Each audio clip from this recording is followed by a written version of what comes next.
um economista russo naturalizado estadunidense. Ele ficou notável por conta de suas pesquisas que mostravam como a alteração em um setor da economia pode alterar todos os outros setores. Ele recebeu o prêmio de ciência econômica em homenagem a Alfred Nobel em 1973 por conta de sua matriz insumo-produto, que é muito famosa por servir de instrumento para o planejamento econômico não só de países que já têm essa economia planejada, mas também os que adotam a economia de mercado. O modelo Input-Output ele foi apresentado primeiramente em seu livro chamado A Estrutura Econômica da América, que foi publicado em 1941. Esse modelo ele tem a intenção de estudar os setores e a interação entre eles. Um modelo de economia ele tem que fazer esse estudo dos setores. A economia ela possui diversos setores e cada um desses setores produz uma coisa ou oferece insumos. Então, se um desses setores apresenta um problema, vai desencadear uma série de problemas e afetar toda a economia. Portanto, o modelo econômico de Leon Schiff procura estudar essa interação entre todos os setores. Dentro dos modelos econômicos de Leon Schiff, existe o modelo fechado. Esse modelo fechado, que também é conhecido como Input-Output, foi apresentado pela primeira vez em 1941, no livro The Structure of the American Economy. Ao longo dos anos, se tornou uma ferramenta fundamental para a economia mundial. Como seria a matriz utilizada por esse modelo? Bom, cada linha descreveria a proporção de produção que aquele setor da economia consome, e cada coluna representaria o quanto de sua produção é direcionada a cada um dos setores. A produção seria fixada. O objetivo é justamente determinar preços, de modo que satisfaça a condição de equilíbrio. Mas o que seria esse equilíbrio? O equilíbrio do sistema seria a igualdade entre o valor de gastos e o valor de ganhos. E agora eu vou tentar exemplificar melhor como funcionaria esse modelo fechado na prática, dentro de uma matriz. Agora eu vou mostrar como que o modelo fechado se aplica dentro de uma matriz. Nesse exemplo, 3 colegas de trabalho descobriram recentemente que durante o fim de semana se dedicam a 3 atividades distintas: pesca, caça e agricultura. Dada a conjuntura atual, todos eles objetivam a venda dos produtos que adquirem, uma vez que consideram seus salários bastante reduzidos, e é nessas 3 atividades que procuram refúgio para alcançar algum conforto econômico. Decidiram que na segunda-feira seguinte, cada um levaria para o trabalho 10 dos produtos que adquirissem no fim de semana, a fim de serem vendidos entre si, segundo a tabela. Bom, como aqui disse, seriam 10 produtos. A gente pode provar aqui na tabela, tem o caçador, pescador e agricultor. Se a gente somar todos os valores das colunas, a gente vai conseguir 10. 2 mais 4, 6, mais 4, 10. 1 mais 5, 6, mais 4, 10. 6 mais 1, 7, mais 3, 10. E assim a gente consegue provar que sim, são 10 produtos.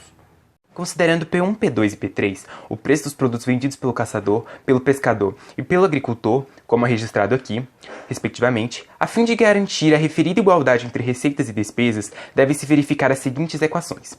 Aqui está presente, você consegue ver. 2 vezes o preço do produto vendido pelo caçador, mais 1 vez o preço vendido pelo pescador, mais 6 vezes o preço vendido pelo agricultor, é igual a 10 vezes o preço vendido pelo caçador. E assim a gente consegue chegar nessas equações.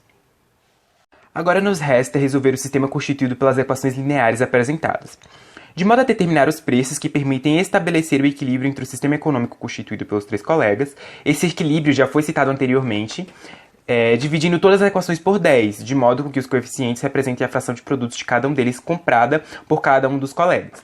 Então a gente consegue ver aqui nessas equações 0,2 o preço do produto vendido pelo caçador, mais 0,1 o preço pelo pescador, mais 0,6 o preço pelo agricultor. Perceba a semelhança, que vai ser igual ao preço do produto vendido pelo caçador.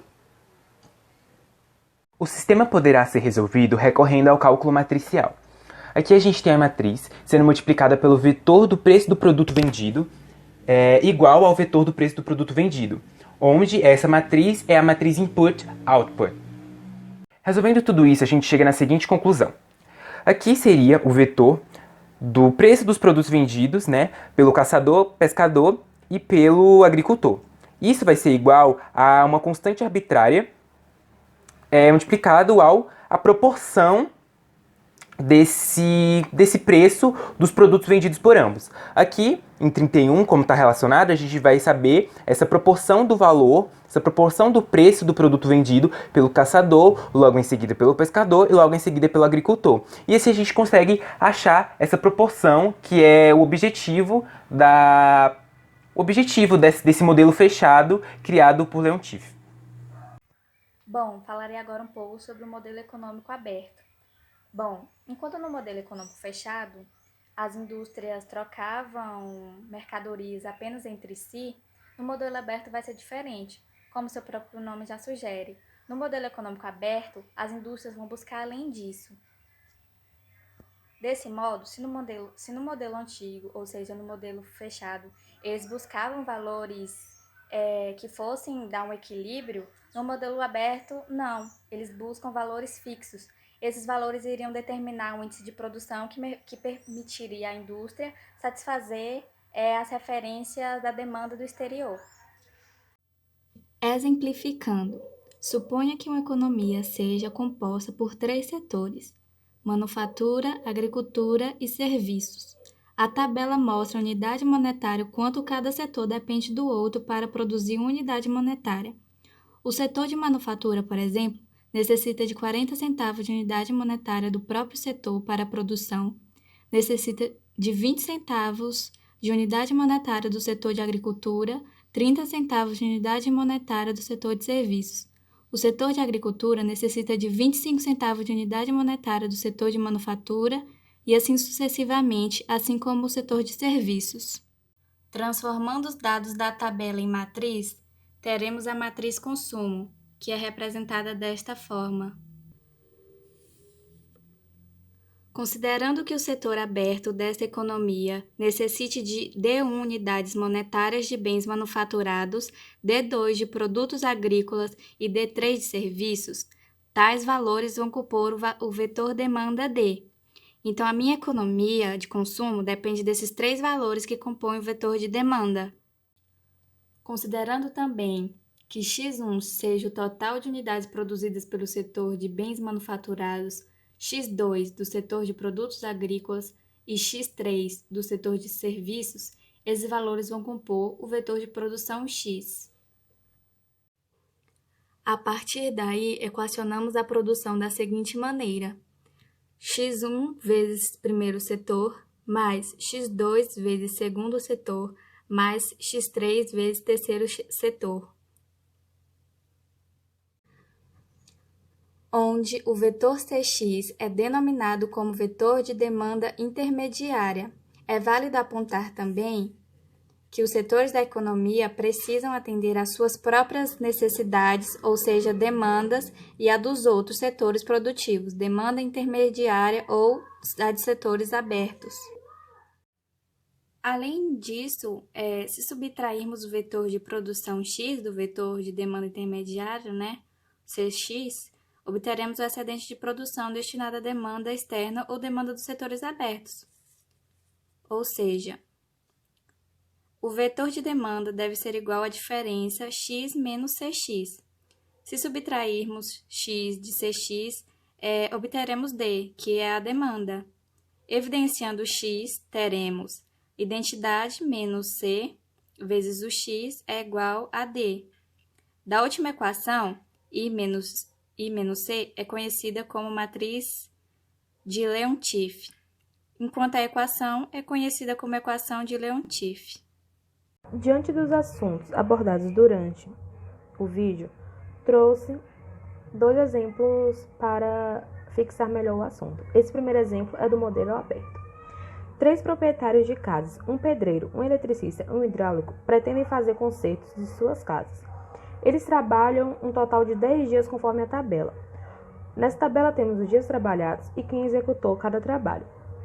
O pedreiro, ele trabalhou 2 dias em sua própria casa, 4 dias na casa do eletricista e 4 dias na casa do hidráulico. O eletricista trabalhou 1 dia na casa do pedreiro, 5 dias em sua própria casa e 4 dias na casa do hidráulico. O hidráulico, ele trabalhou 6 dias na casa do pedreiro, 1 dia na casa do eletricista e 3 dias em sua própria casa. Para efeito de impostos, eles devem declarar e pagar um ao outro um salário mesmo para o trabalho que cada um fez em sua própria casa. Seus salários diários normais são aproximadamente de R$ 100, mas eles concordaram em ajustar seus respectivos salários diários, de tal modo que o total pago por cada um é igual ao total recebido. Desse modo, o P1 é o salário diário de pedreiro, o P2 é o salário diário de eletricista, o P3 é o salário diário do hidráulico. E para estabelecer uma condição de equilíbrio, é exigido que o total de gasto seja igual ao total de recebido, no total de 10 dias, ou seja, 2P1 mais 1P2 mais 6P3 é igual a 10P1, que é o salário do pedreiro. 4P1 mais 5P2 mais 1P3 é igual a 10P2, que é o salário do eletricista. 4P1 mais 4P2 mais 3P3 é igual a 10P3, que é o salário do hidráulico. Isolando o P e dividindo por 10, chegamos a essa primeira matriz, que ela é comandada por essa equação, que é a matriz inicial dividida pelo vetor de salário, que ela vai ser igual ao vetor de salário. Como ela fica igual, chegamos a outra equação, que é identidade menos a matriz é igual vezes o vetor de salário é igual a matriz nula. E resolvendo esse sistema, chegamos à última, que é o vetor de salário é igual a S, que é a constante arbitrária, que chega ao valor de 31, 32 e 36.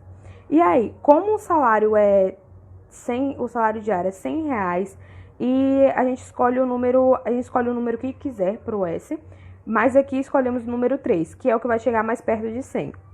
Então, a gente multiplica cada um desses números por 3, chegando ao valor 93 é o salário do pedreiro, 96 é o salário do eletricista e 108 é o salário do hidráulico.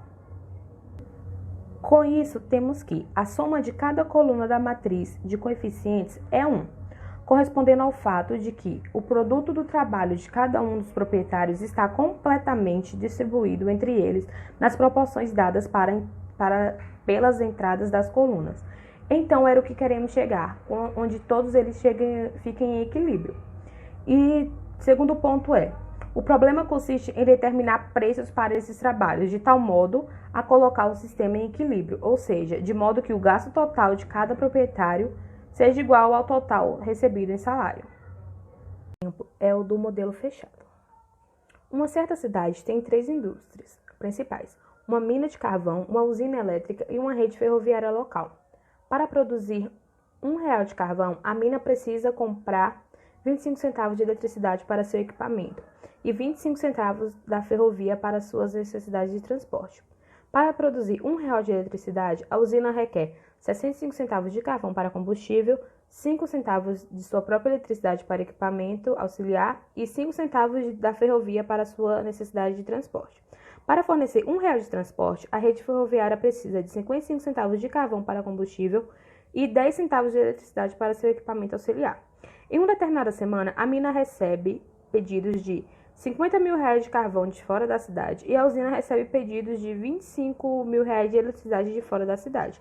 Não há demanda externa para a ferrovia. Quanto uma dessas 3 indústrias deve produzir naquela semana para atender exatamente suas próprias demandas e a demanda externa. Para o período de uma semana, temos P1, valor de produção total, P2, valor de produção total da usina, P3, valor de produção total da ferrovia. Então, a matriz de consumo é essa. E aí temos o sistema linear, que é 1 menos a matriz de consumo, vezes P, que é a produção total, que vai ser igual ao AD, que é o valor da demanda externa. E aí chegamos aqui. Como a matriz de coeficientes irreverstível, a solução é dada por P, que é o valor os valores da produção total, é igual a 1 menos a matriz, menos a inversa da matriz, vezes D, que é igual a 1 vezes 1 dividido por 503. Que aí vai chegar a esse valor e que acaba chegando a esse valor aqui. Perdão. 1 sobre 503, que vai chegar a esse valor. Que é 102.087 reais, 56.163 reais, 28.330 reais. Portanto, a produção da mina deve ser de 102.087 reais, a da usina deveria ser 56.163 reais e a da ferrovia deveria ser de 28.330 reais. Com isso, podemos concluir que a definição, uma matriz de consumo A é produtiva se a inversa existe e é maior ou igual a zero. E chegamos também ao teorema que diz: uma matriz de consumo A é produtiva se e somente se existir um vetor produção P maior ou igual a zero. Ou seja, cada indústria produz mais do que consome. Uma matriz de consumo A é produtiva se cada soma das entradas das colunas A da matriz é menor do que 1. E é isso os exercícios de hoje. Assim, analisando os modelos econômicos de Leo Schiff, o modelo fechado determinaram os preços que igualaram o total de gastos como o total recebidos, e no aberto, níveis de produção para satisfazer a demanda externa. Bom, podemos concluir assim que a álgebra linear tem um amplo campo de aplicações e por meio da teoria de matrizes é possível calcular os parâmetros adicionais, como os preços e níveis de produção, com a pretensão de satisfazer um objeto econômico específico.